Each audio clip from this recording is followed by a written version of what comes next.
युद्धामुळे देशातल्या गॅस पुरवठ्यावर कोणताही परिणाम नाही. पेट्रोलियम मंत्र्यांकडून दिलासा. तर घरगुती सिलेंडरच्या बुकिंगसाठी शहरात 25, ग्रामीण भागात 45 दिवसांची मर्यादा.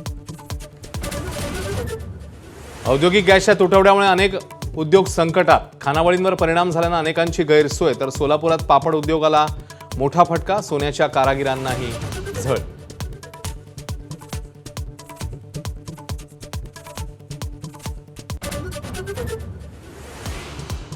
देशभरातील आयआरसीटीसीच्या क्लस्टर किचनमध्ये व्यावसायिक गॅसचा पुरवठा सुरू होणार.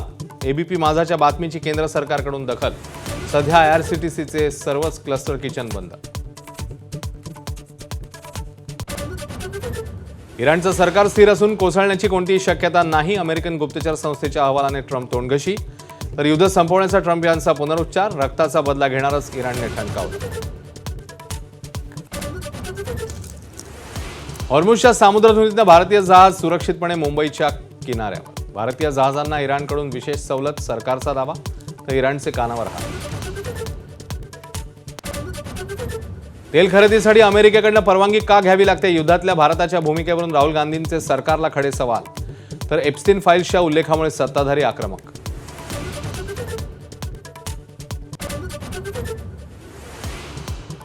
मुंबईतल्या Vidhan Bhavan, high court, metro, stock एक्सचेंजला बॉम्बने उडवण्याची धमकी.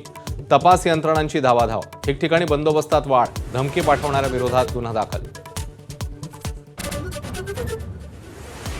उपमुख्यमंत्री अजित पवारांच्या अपघाती निधनाप्रकरणी रोहित पवारांकडून राहुल गांधींची भेट. काँग्रेसचं मदतीचं आश्वासन. तर जय पवारांकडून पिंकी मालीच्या कुटुंबियांची भेट.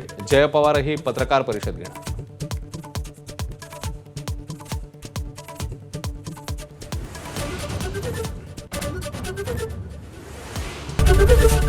एबीपी माझा, उघडा डोळे बघा नीट.